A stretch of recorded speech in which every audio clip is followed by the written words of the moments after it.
massive 7.8 magnitude earthquake, or others say it's 8.1, strikes central Turkey, southern Europe, seismic unrest, plus updates. There have been over 18 aftershocks that are over 5 magnitude Richter. This happened about 3 o'clock this morning, local time. The largest earthquake in years, 7.8 to 8.1 magnitude, struck south central Turkey. Now, why do we have various readings? Well, for example, Israel clocked it in at 7.9. So this is south central Turkey, basically above Syria, and it's at the northern tip of the Transjordanian Fault. Directly along the plate boundary, it's on the fault. Additional multiple 6.5 range earthquakes, 2 of them struck 30 and 60 miles to the west of that 7.8 location, totaling 3 large earthquakes within a few minutes from each other, time along the whole boundary between Turkey to the African plate. As we know, the Transjordanian Fault goes all the way through the Levant, through Israel. We know that, for example, the Sea of Galilee, which is a volcanic crater lake, is on that fault. It goes all the way through to the Dead Sea. The River Jordan flows through it. We know that every river, the first thing you learn in Geology 101 is that every river is a fault. So we know that the Transjordanian Fault, the River Jordan flows right through that. It goes all the way down to Africa. So this is likely a devastating earthquake for Turkey. Help will likely be needed, as many of the nearby cities are stone stack, cinder block, multi-story buildings. I have been to Istanbul 3 times, and from the airport going to the city, which is about a half an hour drive, 20-minute drive, depending on the traffic, we passed various neighborhoods and we saw construction going on. And you know how they were constructing these apartment buildings? It was like Lego blocks. They were laying apartments one on top of the other, like you would lay Lego blocks on top of the other. That's how they were building them. And when we saw that, we said, oh my God, what are they doing? In a strong earthquake, obviously those things would come down. These buildings, a lot of these apartment buildings don't look old, like, Byzantine or something. They looked to be about, 40, 50 years old maybe. I don't know how they were built, but this earthquake was quite big.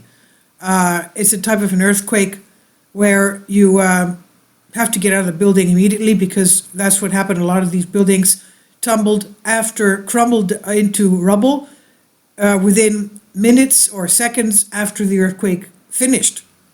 So it pulverized various sections of the cement. So this is likely devastating earthquake for Turkey. Help would likely be needed, as many of the nearby cities are stone stack, cinder block, multi-story buildings. Much love to the people of Turkey. The warning for Turkey was for 6 magnitude instead, as 7.8 and 8.1 struck.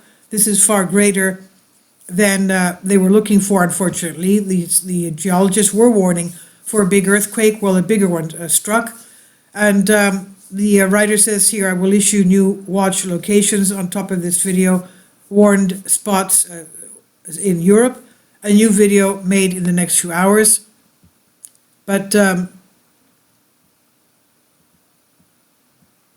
we have various images on the internet having to do with the devastation of the buildings. A lot of these apartment buildings just are ruined.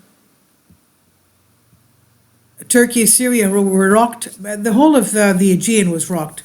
Cyprus, the whole of the South Aegean was rocked. Syria, they even felt it up to Egypt. Syria, Turkey rocked by the massive earthquake. More than 1,000 people reported victims of this. And a strong earthquake, clocking in at 7.8 magnitude, hit southern Turkey early Monday morning, reportedly downing a number of buildings in the region while people slept. A second one, almost as powerful, hit 12 hours later. President Recep Tayyip Erdogan announced that 2,818 buildings in total had collapsed due to the initial quake in Turkey, according to CNBC. Erdogan tweeted that search and rescue teams were immediately dispatched to affected areas within the country.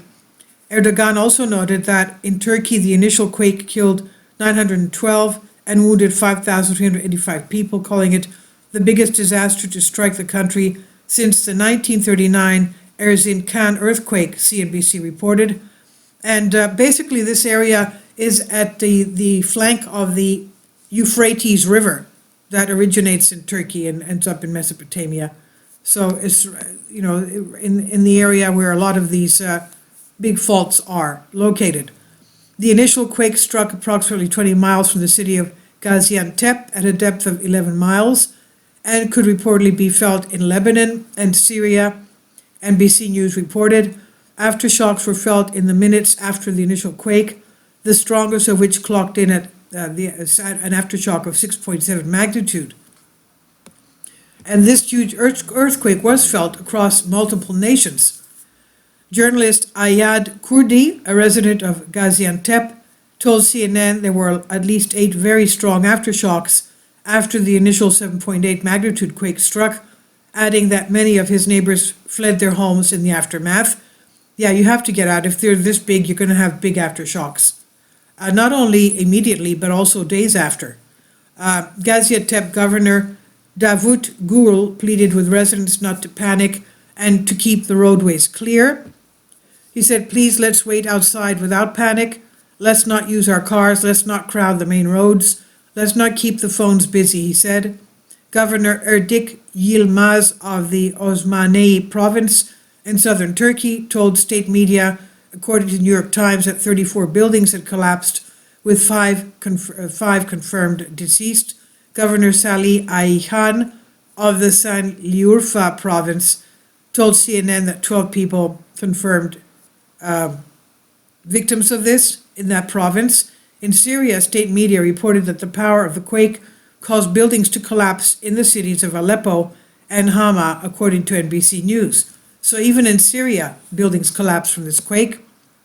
Tens of buildings have fallen. The situation is disastrous, said a spokesperson for first responders in Syria, according to the Washington Post. The spokesman continued that they have evacuated the deceased and wounded already, but an unknown number of people are still trapped in the rubbles. Syrian state media reported that 371 deaths occurred in the initial quake, 1,089 people injured, according to CNBC.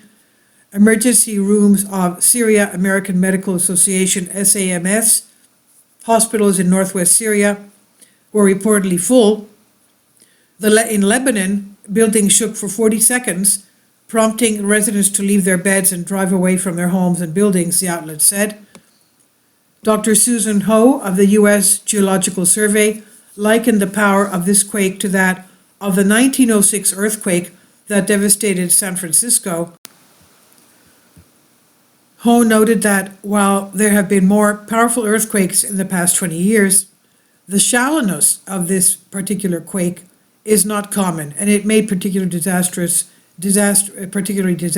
and far-reaching. So because it was so shallow is why there were so many catastrophes. The second quake clocked in at 7.6 magnitude, hit an already besieged southern Turkey within 12 hours of the first quake, hampering search and rescue efforts, NBC noted. So you see the 7.8 happened in the morning, and then 12 hours later, basically just a few hours ago, 7.6 after that. So that's pretty big as well. This is from Daily Caller on Out of Mind 2. We hope that this is the end of it, although I doubt it. It's a very big earthquake, and as we know from what geologists had explained to us in the past, it's like a piece of a puzzle. When you shake one very hard, the other pieces sort of unlock themselves. And there's a lot of areas there that have potential for large earthquakes, one of them being the Anatolia Fault that goes through Istanbul. Please leave your comments. Thank you for your support. Kindly support my Patreon account. The daily posts are 5 videos daily, and they are totally different from what I have on my YouTube channel. Thank you so much for your support, and that you find all my content so interesting. You'll find the Patreon account details in the description box.